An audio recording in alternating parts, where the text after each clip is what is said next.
Warga Jakarta udah pada tahu belum kalau kotanya dapat gelar juara. Tapi bukan juara soal prestasi, melainkan juara polusi.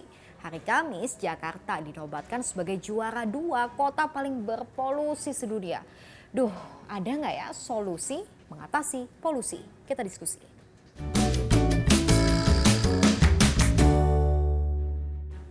Langit kelabu Jakarta, bukan mendung, apalagi kabut. Hampir setiap pagi kondisinya kayak gini, dikepung asap polusi. Hari Kamis, situs pemantau udara IQ Air mencatat kualitas udara Jakarta di indeks 165, artinya gak sehat. Ya makin bikin bahaya, kandungan partikelnya didominasi partikel PM 2,5. Apa sih ini? Partikel udara yang berukuran lebih kecil atau sama dengan 2,5 mikrometer. Ukurannya yang super kecil membuat partikel halus ini tidak dapat disaring oleh tubuh, masuk melalui paru-paru dan pembuluh darah dan berdampak pada kesehatan. Sejak awal pekan sampai hari Kamis, kualitas udara Jakarta nggak sehat dan nggak sedikit pun membaik. Lalu apa kata pemerintah? Pertama memang dunia begitu ya, semua polusi, tapi DKI kan ada water mist, nanti ada pembatasan kendaraan, uji emisi. Respon santai PJ Gubernur DKI Jakarta ini pun menuai kritik netizen. Jangan-jangan masalah polusinya nggak kunjung selesai karena memang nggak pernah benar-benar serius ditangani. Polusi yang sudah didiamkan puluhan tahun itu, nah ini tidak bisa dihilangkan atau dikurangi sesaat. Apalagi penegakan hukumnya nggak ada. Sekarang uji kir, truk-truk itu, bis, udah benar belum? Diukur betul tidak?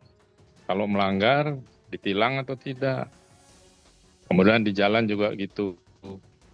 Pakai EKG sudah nggak pengaruh, sekarang macetnya setiap hari, setiap jam, setiap menit. Karena sudah sangat padat. Sekarang ini kita ini sudah punya peraturan begitu banyak, begitu bagus. Tapi nggak dijalankan. Kita pandai membuat peraturan tapi tidak pandai menjalankannya. Terus apa nampaknya? Nggak ada, bikin peraturan kan mahal. Memang sih nggak cuma Jakarta, kota penyangganya pun nggak kalah berpolusi. Salah satunya Tangerang Selatan, merupakan salah satu kota nomor 1 paling berpolusi di Indonesia. Indeks kualitas udara yang mencapai 183, nggak sehat. Lalu dari mana aja sumber polusinya? Menurut Dinas Lingkungan Hidup Jakarta ada 5 sumber penyumbang polusi Jakarta. Transportasi 67,04%, industri 26,8%, pembangkit listrik 5,7%, perumahan 0,42% dan komersial 0,02%. Gak heran sih, karena jumlah kendaraan di Jakarta itu selalu nambah. Bahkan rata-rata nambah 1 juta setiap tahunnya. Di tahun 2023 setidaknya sudah ada 23 juta unit kendaraan bermotor. Di Indonesia sekarang sedang mengalami krisis transportasi umum. Hanya Jakarta yang transportasi umumnya sekelas internasional. Kota lainnya, nggak usah jauh-jauh, Bogor, Tangerang, Bekasi begitu buruknya public transport. Kalau pusat tidak membantu mungkin Bogor juga sama buruknya. Cuman pusat mengasih ada bis kita gitu ya, Transpakuan, Bekasi juga ada, nanti Tangerang yang berupaya mandiri, tapi dia terengah-engah juga. Saya lihat bis-bisnya juga buruk, Tayo itu kan yang dapat subsidi. Nah justru bagaimana pemerintah ini mengembangkan bis listrik. Justru itu bisa didapat banyak hal ketimbang mengembangkan mobil listrik.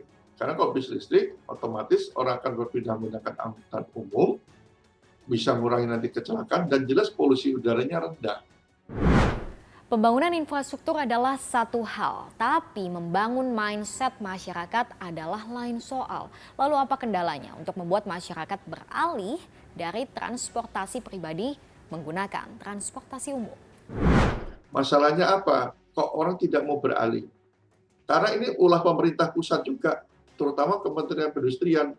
Mereka habis-habisan menjual produk sepeda motor. Nah, tadi saya bilang cuma populasinya 84,5%. itu harus dikendalikan. Jadi tidak akan mungkin ya kalau para menteri kita itu tidak saling koordinasi, cari menang-menangan sendiri, ya dampaknya seperti rakyat yang sengsara. Kita punya program angkutan umum, ternyata yang beralih di Jakarta hanya 10%.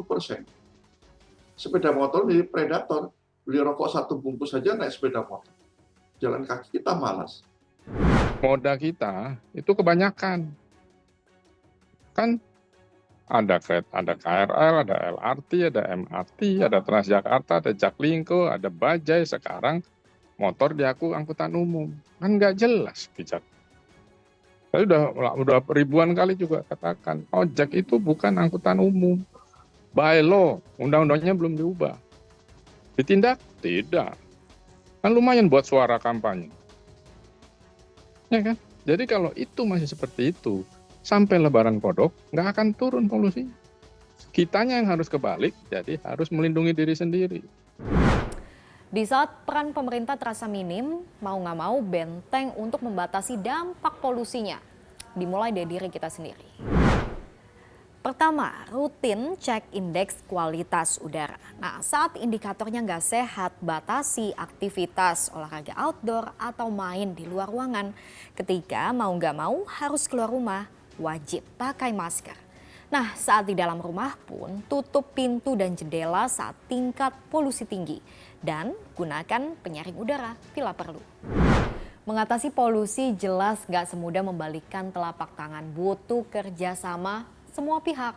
Jadi daripada bertanya apa sih yang sudah dilakukan pemerintah untuk mengatasi polusi, lebih baik kita tanya ke diri kita masing-masing. Udah ikut andil apa untuk mengurangi polusi? Saya Sylvia, makasih udah diskusi.